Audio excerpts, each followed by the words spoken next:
Kisah misteri dan kehebatan menyelubungi kehidupan Cik Siti yang dikatakan pernah berkahwin dengan 100 lelaki ketika hayatnya. Tidak asing lagi dalam kalangan penduduk daerah ini. Seperti mitos dan legenda lain, kisah Cik Siti mempunyai beberapa versi yang menjadi buah mulut penduduk serta masyarakat daerah ini. Bagi episod kali ini, Legenda Rakyat menyediakan salah satu versi yang menceritakan tentang Cik Siti berkahwin 100 orang lelaki.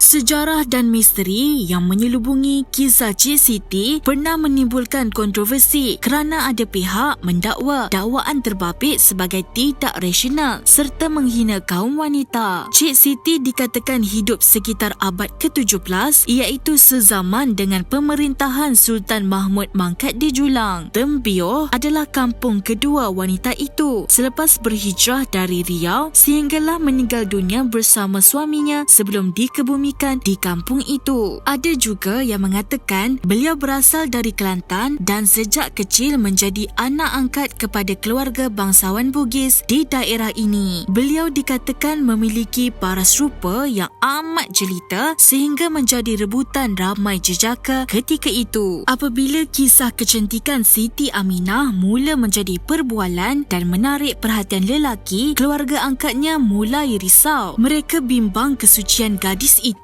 dinodai oleh lelaki yang tidak bertanggungjawab. Disebabkan itu, ibu dan bapa angkatnya dipercayai telah mewariskan satu ilmu pendinding kepada Cik Siti. Ini kerana untuk mengelakkan sebarang kejadian buruk berlaku ke atas anak gadis kesayangan mereka itu. Hendak dijadikan cerita, apabila Siti meningkat usia dewasa, ramai lelaki di daerah itu menghantar rombongan merisik. Bagaimanapun, seorang lelaki dipercayai dari golongan keluarga berada telah berjaya menambat hati ibu dan bapa Siti. Usai majlis merisik, akhirnya wanita ini selamat diijab kabulkan dengan pilihan hati keluarganya. Ia dikatakan berlangsung dengan penuh meriah. Tetapi pada malam pertama sebagai isteri, berlaku satu peristiwa yang tidak diduga. Siti tiba-tiba telah diceraikan oleh suami pertamanya. Maka selepas itu, Siti Aminah pun menjadi janda. Dalam bahasa sekarang boleh disebut sebagai janda berhias kerana dia belum pernah disentuh suami. Tetapi walaupun berstatus janda, Siti Aminah tetap menjadi rebutan di kalangan lelaki yang ingin menjadikannya sebagai suri hati mereka. Bagaimanapun, hasrat para jejaka yang pernah mengawini wanita itu tidak seperti yang diharapkan. Seorang demi seorang lelaki yang mengawini Siti tidak pernah kekal lama. Setiap kali majlis perkahwinan dilangsungkan, tidak lama kemudian pasti akan berakhir dengan perceraian. Dikatakan nasib malang menimpa Siti berlarutan sehingga majlis perkahwinannya yang ke-99 kali. Untuk kali ke-100 Siti berkahwin, barulah ianya kekal dan tiada lagi nasib malang sering diceraikan seperti sebelum ini. Diceritakan bahawa lelaki ke-100 yang memperisterikan Siti Aminah merupakan seorang yang warak dan memiliki pegangan agama yang kuat. Secara tidak langsung, lelaki itu berjaya membuka ilmu pendinding kunci nafsu yang diwarisi oleh keluarga angkat Siti Aminah. Perkahwinan mereka berdua kekal dan bahagia sehingga ke akhir hayat. Dikatakan bahawa Siti sebenarnya bukan diceraikan, tetapi yang berlaku disebabkan satu sumpahan yang tidak dapat dielakkan. Dan disebabkan sumpahan itu, sesiapa sahaja yang menjadi suami wanita ini akan menemui ajal selepas malam pertama mereka.